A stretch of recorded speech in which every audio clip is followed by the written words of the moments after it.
The single most prominent aspect of basketball that separates Steph Curry from other elite shooters is his ability to shoot both off the dribble and from movement without the ball. We've seen amazing off-ball players before, like Ray Allen or Reggie Miller, but those guys weren't nearly as crafty with their dribbling skills as Curry. Similarly, we've seen amazing off-the-bounce shooters like Damian Lillard and Luka Doncic become more prominent in recent years, but neither of those guys have the off-ball chops that Steph Curry has. Curry's combination of these two elite skills that are typically diametrically opposed is what gives Curry the ability to counter any defense, whether he's attacking a big and drop coverage off the dribble, or making a backdoor cut to punish an overplay. We see both of these types of plays on a routine basis from Curry, and it's just eye candy for casual fans and diehards alike.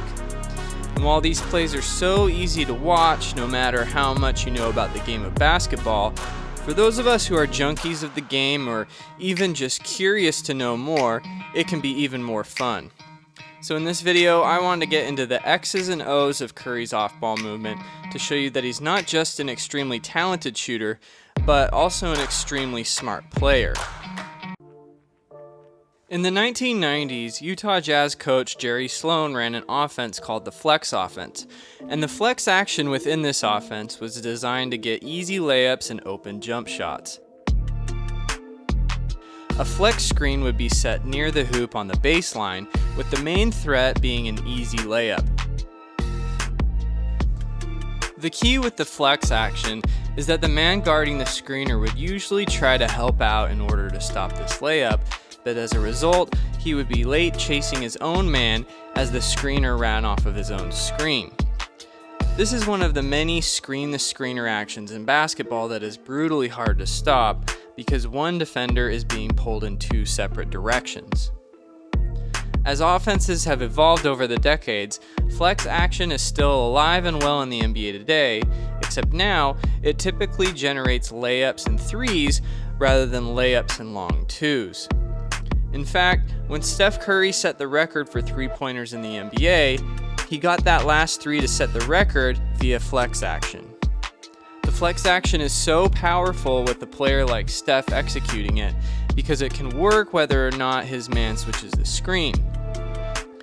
Take this play against the Celtics where Draymond gets the ball at the top of the key and will decide which pass to make. You can see at this moment Toscano Anderson can either curl over the screen or he can cut backdoor, which he will do in this case because Nesmith is overplaying the screen. You can see that Marcus Smart switches onto Anderson to prevent the easy layup, but Nesmith doesn't immediately recognize the switch, and that's all the separation Curry needs to get off a good look. And if you watch it again in real time, it's amazing how fluidly Steph goes through these movements. But if you take the same play against the Bulls, you can see that they're defending the flex screen differently by not overplaying it. So Iggy uses the screen rather than cutting backdoor, and since there's no switch, Caruso is just a step behind Curry, and it's the same result despite a totally different defense. Another action the Warriors love to run to get Steph going off ball is split action.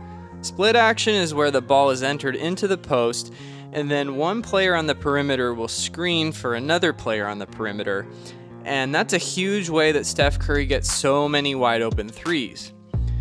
But if you look at how Lou Dort is playing Curry here, he's playing standard defense by staying between his man and the basket. But other times, you'll see teams so keyed in on trying to stop Steph from shooting threes that they'll play on the top side of him like this, and that just leads to easy layups. Even when he's not involved in the split action itself, he can still generate some action from the weak side of the play, like he does here, setting a screen and then rolling in for a layup. Now, you ready for some really crazy shit? Well, this season Steve Kerr introduced a new wrinkle to the split action, where another player on the perimeter will get involved in the action. So once again, they get into their alignment, but you see this time Jordan Poole is going to come off an off-ball screen from Steph Curry and then Nemanja Bjelica. JK, Curry's cutting backdoor again. So you can see how this new wrinkle can either serve as a distraction for the defense or a mess of screens for them to navigate through.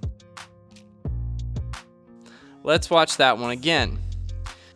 So the ball goes into the post and Darius Garland is guarding Steph. And then Jordan Poole comes off the screen, but instead of running to the perimeter, he curls inside, and now you can see that a switch has occurred.